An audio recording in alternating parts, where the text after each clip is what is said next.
How to play Warhammer 40K 7th edition.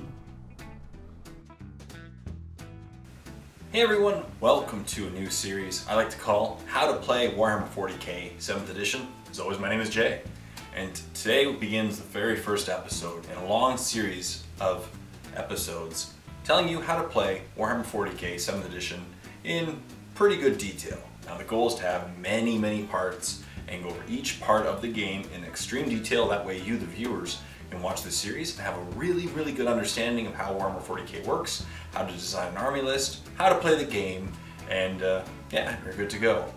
I'm personally one of those types of people that seeing someone else do it and just hearing about the rules really does help before sitting down and reading the rule book. So I really hope this series is a huge help to you guys, and yeah, it's going to be a good series. So let's get started.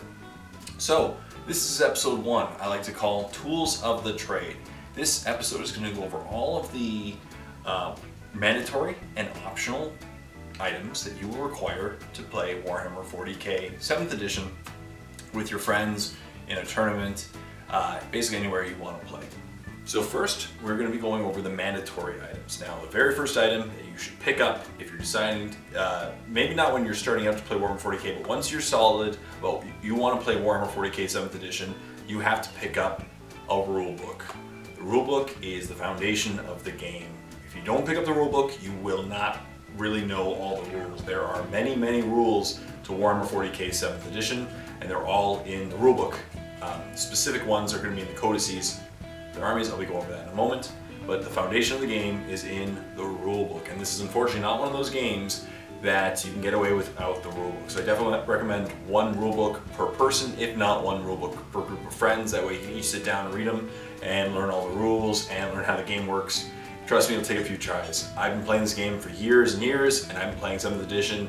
Already have dozens of games under my belt, and I can still make mistakes. So there are a lot of rules to get right, and unfortunately there's rules to get wrong. So definitely pick up a rule book. Up next we have the Codex. Now depending on which army you choose, you gotta pick up their Codex. A Codex is a set of rules, and as well as what's called fluff, the background information, on a specific army. So I would definitely recommend, it is pretty much mandatory, whatever army you choose, pick up the Codex, because this Codex basically has all the information about the army, all the specials about the army, all the points cost for each model in the army, and just basically how to play the army. So this is the most important thing. After you choose which army you're playing, you got to pick up the Codex associated for that army. Now some codices, such as the Space Marine ones, actually apply to several factions of Space Marines. This Orc one that I'm holding only applies to the Orcs, but if you're playing Orcs, I definitely recommend picking up the Codex. Next, you gotta have a tape measure. I highly recommend a tape measure. I recommend a decent, sturdy one that you can find at any hardware store. Clips onto your belt so that you can bring it wherever you go without losing it. And the key is you gotta have imperial measurements on your tape measure. For those who don't know what imperial means, I mean inches, feet, etc. That is the units of measurement for Warhammer 40K 7th edition. Inches. For example, the movement of a normal infantry member is 6 inches. So that's good. And you need one to play the game. Without it, you won't know how far to move, how far your guns can shoot. So I definitely recommend picking up a decent tape measure. Next item, some people consider it to be optional, I consider them to be mandatory, is a set of templates. Now there are 3 templates associated with Warhammer 40K 7th edition. The first one is the large blast template. Now this is a circular blast template with a 5-inch diameter, and it's to represent large blasts throughout the battlefield. Now I will be going over blast weapons in future videos where I will be covering the shooting phase. So that will be covered later, but this is one of the 3. The next blast template that you will require is the small blast template. Same appearance as the large one, but it's only a 3-inch diameter as opposed to the 5-inch diameter of the large blast, and this is to represent these smaller blasts on the battlefield. Finally, the flamer template. Now this is to represent the flame weapons on the battlefield, and it is an 8-inch long template. And yeah, it's made to be put on the field and seeing how the flamer weapons work. Now once again, I'll be covering the flamer weapons in future videos, so stay tuned for that. But I definitely recommend picking up a template weapons set when you decide to play Warhammer 40K 7th edition. The next item that you will of course need is a table to play on. Now, a standard table for Warhammer 40K is 72 inches, so 6 feet, by 48 inches, 4 feet. And it's just a rectangular table that you can play on. It doesn't need to be fancy like the one I'm showing here. It can be any table that you want to play on. But as I mentioned, a standard table is 6 feet by 4 feet. You can technically play on larger or smaller tables and adjust the rules accordingly. But I'm just talking about a standard table. So you definitely have to have a table to play Warhammer 40K on. Plus, with a table, you have to have some terrain. Now, a standard game of Warhammer 40K dictates you should have at least 25% of the field covered with terrain.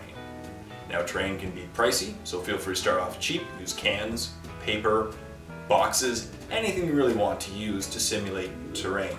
With that being said, if you want to eventually get into more expensive terrain, there are tons of terrain companies out there selling some really nice terrain to put on your battlefield.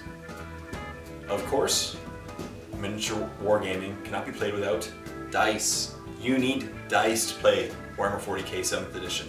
I personally recommend picking up just a standard dice cube of dice, which typically contains at least 24 to 36 dice. Also, I recommend maybe picking up ones that have multiple colors. Multiple colors are quite handy when rolling multiple armor saves at the same time, multiple guns, or just keeping track of wounds or positions. I definitely recommend having at least 24 to 36 dice and between 2 to 3 different colors within those 24 to 36 dice. That will get you a long way in Warhammer 40K. Now, obviously, certain armies require more dice. If you play an army like Tyranids or Orcs, which are defined as horde armies, they have large number of bodies, you will typically be rolling more dice than if you're playing a standard Space Marine army. But either way, pick up some dice, they'll do you well. These dice are typically referred to as D6s. D representing the word dice, and 6 representing the number of sides on the standard dice. Warhammer 40K only uses 6-sided dice called D6s. So if you hear the term roll 3 D6s, means roll 3 6-sided dice. We do not require any other larger sizes of dice. Speaking of dice, one special dice that you will definitely be also requiring to play Warhammer 40K 7th edition is the scatter die. The scatter dice is a 6-sided dice with 2 hits and 4 arrows, and this dictates any blast template deviations and deep strike deviations. So if you use any guns that have blast templates or any army that deep strikes, you will definitely be requiring a scatter dice. Of course, you can't play Warhammer 40K without models. You will require models, and with these models you will probably have to paint them. Models come typically unpainted. However, that being said, you can purchase models from your friends or online or from people from your local hobby store that are painted, or you can have people paint them, called commissioned painters. You can hire people to paint your armies for you, or you can paint them yourself. Now, if you're painting your miniatures yourself and you have problems, feel free to check out my line of videos, especially my Miniature Painting 101 series, where I talk all about miniature painting. I think it will help you a lot. And with miniatures, obviously, depending on which army you choose, certain armies have more models than others. Grey Knights, for example, you can run a normal tournament game with 25 or even less models, and Orcs you can run up to 200 models in a list. So there's tons of variation in the number of models you will require depending on which army you choose and how you like to run them. The next thing that you will require to play Warhammer 40K are objective markers. Now you will require at least 6 objective markers to play Warhammer 40K. Now typically between 2 and 5 are required for a game, 2 being required for the game called Emperor's Will, and up to 6 being required for the game The Scouring.